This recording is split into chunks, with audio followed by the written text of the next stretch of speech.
Hello everyone, and welcome to EHMT 261, Occupational Safety Management. In this video lecture, we will cover an introduction to occupational safety.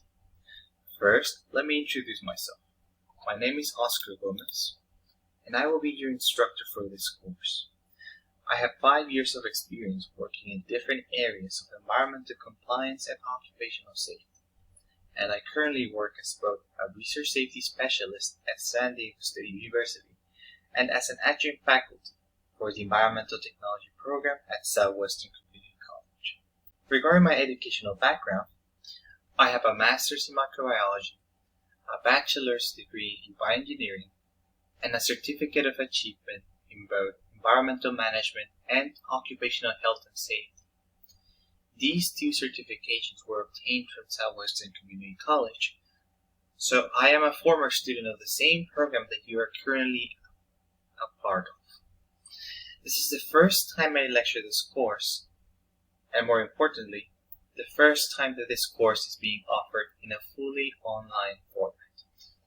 So I will do my very best to make sure that you all get something out of this class and to always be available to answer any questions.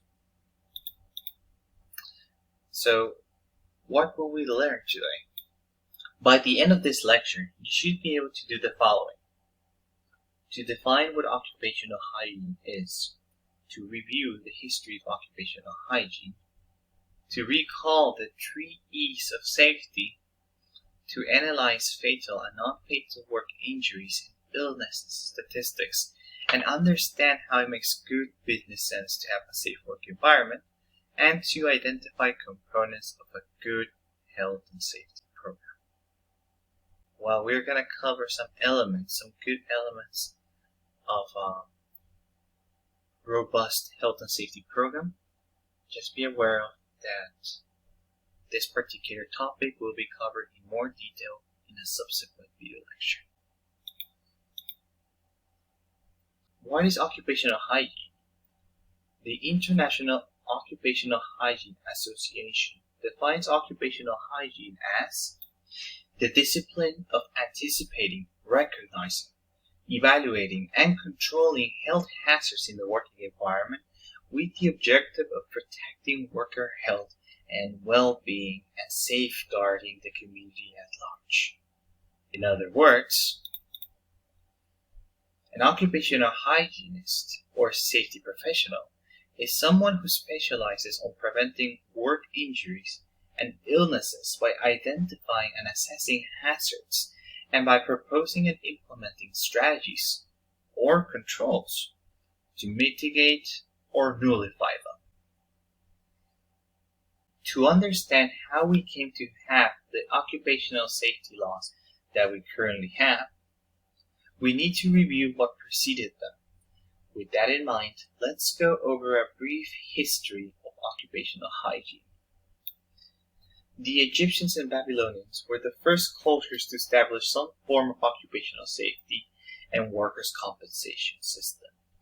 The Egyptians were aware of the dangers from gold and silver fumes, and thus developed the first aid manual. And the Babylonians placed a value on permanent injuries as a way to compensate workers for their injuries. In 400 BC, Hippocrates, the father of medicine, realized that stone cutters often experience breathing problems. Hippocrates did not know why, but now we know that this is because the very fine particles that are generated when cutting the stone can impair respiratory function, potentially causing diseases such as asbestosis or silicosis. Hippocrates also observed a high incidence of lead poisoning among miners. In 77 AD, Pliny the Elder, a Roman naturalist and natural philosopher, wrote Naturalist Historia. In his book, he observed that the fumes of silver mines and of deep wells were dangerous, and recommended that miners should use masks to avoid inhaling the dust. Proposed mask, made from the bladders of animals, was, as you can imagine, not very effective. In the 2nd century AD, Galen, a Greek physician, accurately described the pathology of lead poisoning. Galen also recognized the hazardous exposures of copper miners to acid mists. However, no preventive measures were discussed in his work. The Middle Ages did little to improve work standards. Possibly the sole advancement of that time was the establishment of feudal guilds, which served to assist ill workers and their families. Around 1540, Paracelsus, a Swiss physician, best known as the father of toxicology, wrote a book on occupational diseases, in which he described lung diseases in mine workers. And by the way, toxicology is covered in our program under the EHMT 130 course, if you're interested in learning more about this. In 1556, Agricola, a German scholar, wrote the Remetallica book, which included suggestions for mine ventilation and personal protection precautions for workers. The book also included discussions regarding mining accidents and descriptions of diseases associated with mining occupations, such as silicosis. In this slide, you will see two images, that of Paracelsus, who is shown to the right, and of Agricola, who is shown to the left. This is an excellent quote from the Remetallica book of Agricola. Here Agricola notices that the dust found in mines often caused disease amongst miners, which drastically shortened their lifespan, as you can gather from the particularly dramatic description at the end. During the 1700s, industrial hygiene regained respectability. The first comprehensive book on occupational medicine was published in 1700 in Italy by the father of industrial medicine, Bernardino Ramazzini. His book, De Morbis Artificium Diatriba, or The Diseases of Workmen, contained accurate descriptions of the occupational diseases of most of the workers of his time. The book describes silicosis in pathological terms from observations of autopsies on miners' bodies. Unfortunately, his ideas for preventive measures were to be largely ignored for several centuries. However, his book was to influence the future of industrial hygiene. Ramazzini believed occupational diseases were most effectively studied in the work environment, as opposed to in hospital rooms. The question posed by Ramazzini, which he felt should be included in every physician's case history of a patient, was, of what trade are you? That is, what do you do for a living? The area of industrial hygiene made further progressions in the 18th century due to the efforts of notable physicians, such as Sir George Baker and Percival Pont. Sir George Baker, an English physician, postulated that the Devonshire colic, a painful and occasionally fatal condition that was endemic to Devonshire, was caused by lead poisoning from drinking cider. When lead was removed from the cider manufacturing process, the problem suddenly disappeared. Percival Pont, a physician from London, was the first to link occupational exposure to cancer when he recognized that coal soot was one of the causes of scrotal cancer. This ended up facilitating the passing of the Chimney Sweepers Act of 1788. As time passed, further developments were made to protect miners from the hazards inherent to their work. In 1858, John Stenhouse, shown on the image at the right, introduced a charcoal-covered mask to control exposure to gases and vapors. And during the 1890s, John Scott Halbane, shown on the image to the left, studied the toxicity of carbon monoxide and introduced the use of small animals, such as canaries, for miners to detect dangerous levels of carbon monoxide when working underground. In the 20th century, efforts in industrial hygiene matters were led by Dr. Alice Hamilton, a champion of the cause of social responsibility for workers' health and safety.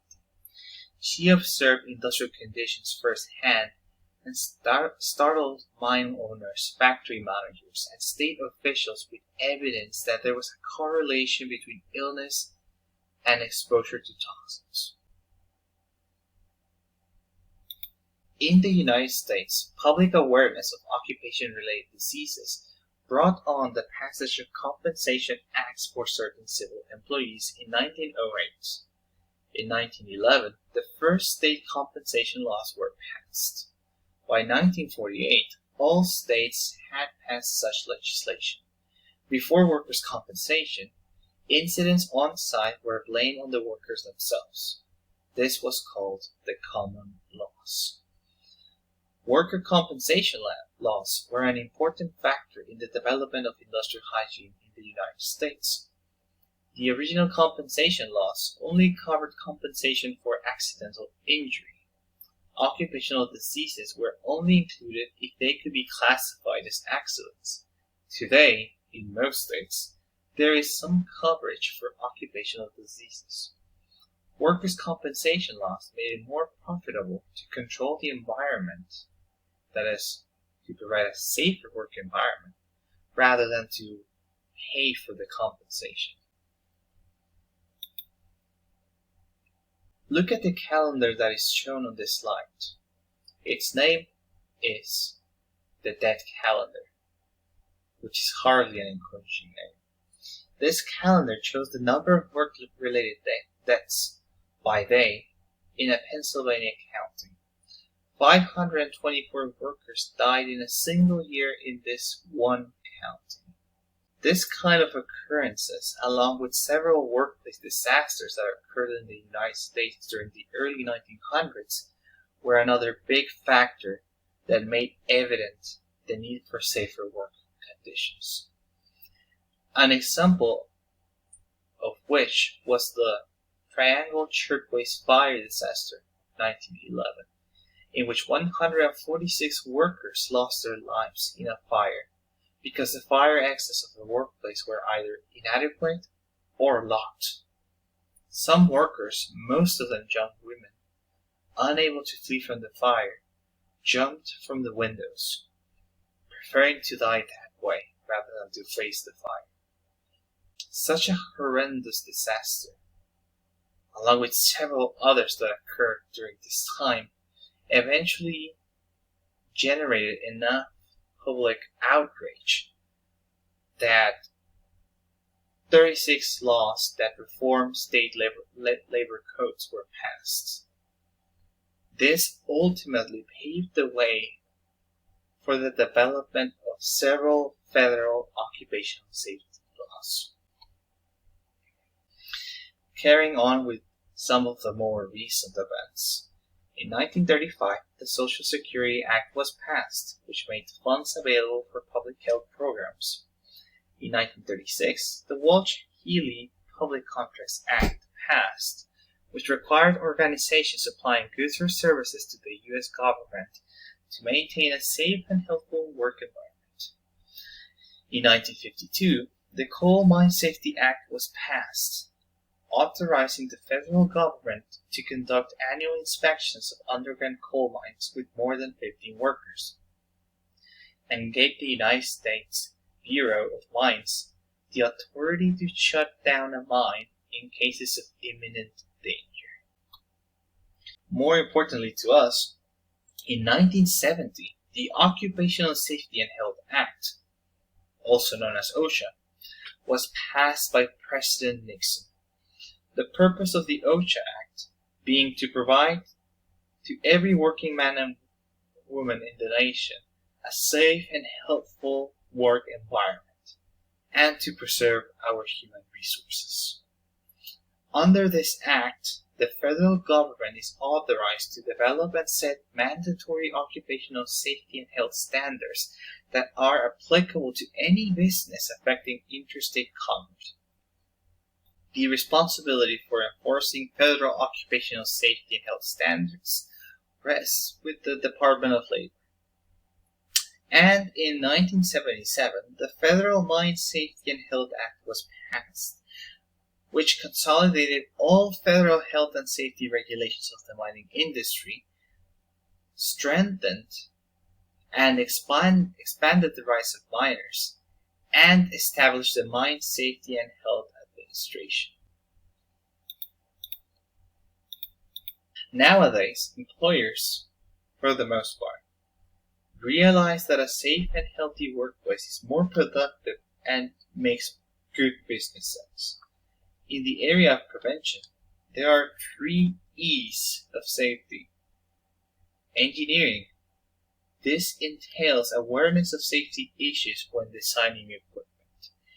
Education. Training employees in safety procedures and how to safely perform their duties. Enforcement. Rules and policies must be strictly enforced if a safe workplace is to be accomplished. Now, what are 6 good reasons to prevent accidents, injuries, illnesses, and deaths?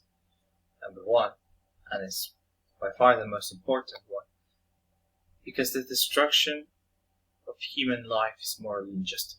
That is because we want to avoid at all costs the loss of anyone. Number 2, because the failure of employers or workers to take precautions against occupational injuries and illnesses makes them morally responsible for these incidents. Number 3, occupational incidents limit efficiency and productivity. Number 4, occupational accidents and illnesses produce far-reaching social harm. Number 5, because safety techniques have produced a reduction of accidents and severity rates. And lastly, number 6, because recent cries and mandates have come forth at the state and federal levels to provide a safe and healthy workplace. All of these are great reasons to develop and promote a safe and healthy work environment. The next slides that I'm going to show you will present data that will show how injuries, illnesses, and work-related deaths impact the American workforce. According to data from the U.S. Department of Health and Human Services, every 5 seconds a worker is injured. Every 10 seconds, a worker is temporarily or permanently disabled. Each day, an average of 137 persons die from work-related diseases, and an additional 17 die from workplace injuries on the job. Each year, about 70 youths under 18 years of age die from injuries at work, and 70,000 require treatment in a hospital emergency room. These hard facts serve as a reminder that while we have significantly improved in terms of occupational safety throughout history, we still have a long way to go. Let's go over some specifics within the data now. Here we have a graph that shows the number of work-related non-fatal injuries in the U.S. between 1998 and 2017. These numbers are given per 100 workers. As you can notice from the graph, the general trend is that non-fatal work injuries are happening less frequently. However, if you look at the next slide, which shows both the total number of fatal work injuries from 2010 and 2019 and the fatal work injury rate, what trends can you spot in both graphs? Please share your thoughts via email to receive 2 extra points on your second discussion board activity of this week. Don't forget to include your name and student ID when sending the answer. Here we have a graph that shows the number of work-related injury deaths that are specific to the mining industry. As you can see, the trend is also that the number of deaths within this industry is going down. Then we have this graph, which is specific to construction, transportation and warehousing, agriculture, forestry, fishing, and hunting. The graphs on this slide are very informative. At the left, you have a graph that summarizes the number of work-related deaths per event or exposure category. A quick glance on this graph shows that transportation incidents surpass everything else, to the point that nearly 1 out of every 5 fatally injured workers was employed as a driver in some capacity. And the graph at the right shows the fatal work injury rate per 100,000 workers, broken down by occupation: fishing, hunting, logging, aircraft piloting, roofing, and construction being the occupations with the highest rates. As you can imagine, the consequences of occupational accidents result in pain and suffering, equipment damage, exposure of the public to hazards, a reduced or lost production capacity, and employer liability. These occupationally related accidents have a direct impact upon profit, which is commonly called the bottom line. Whether you are a large or small company, having anyone in your workforce who has been incapacitated in any way disrupts the work process. The time spent addressing an incident that has caused injuries or illnesses cuts into the bottom line. The cost of occupationally related death exceeds $1.2 million and can be a business-ending event. The important thing to remember is that no matter where you work, your workforce will be exposed to hazards that are unique to that work site. Taking a reasonable amount of time to address occupational safety and health will have a very positive impact upon your operation. The magnitude of your safety and health effort will vary depending on whether your workplace is an office environment or a construction job site. Your top priority as an employer should be the safety and health of your workforce, ensuring a safe production or operation. What are some steps that you can take to address health and safety in your workplace? The development of a written safety and health program that is specific to your workplace and that it includes a statement of management commitment. For this to work, such a program should have an allocation of funding, an assignment of accountability and responsibility for safety and health, a job hazard analysis, that is, to identify the hazards that are specific to each task or process in the workplace, and involving everyone in identifying hazards without any feeling of guilt or it being viewed in a negative manner. Everyone has responsibilities for safety and health, from top management to supervisors and the workforce. There should be consequences for anyone who does not take good safety and health precautions seriously. Everyone has to be part of the safety and health solutions and not become the cause of accidents, which are costly both in terms of expenses and human suffering. It is important to pay close attention to guide everyone in a positive direction. You have to ask yourself the following: are there ways in which I can reinforce good safety and health practices? Are there any ways by which I can recognize those that are achieving the health and safety goals that I have defined? Ultimately, your approach to how you're motivating everyone in your workforce to comply and observe safety and health precautions will have a large impact on the success or failure of your health and safety program. You need to recognize why the hazards exist at your workplace and to use the techniques of safety and health to decrease the hazards that exist at your place of operations. You also need to look at the types of injuries and illnesses that are occurring or have the potential to occur. Injuries and illnesses need to be addressed in different ways, since the factors that cause them are very different. You need to understand that OSHA regulations exist because workers exposed to hazards were being killed, maimed, or becoming ill. As such, OSHA must be seen as an asset and a helping hand that can provide guidance and resources to assist you in your attempt to provide a safe and healthy workplace for your workforce and for yourself.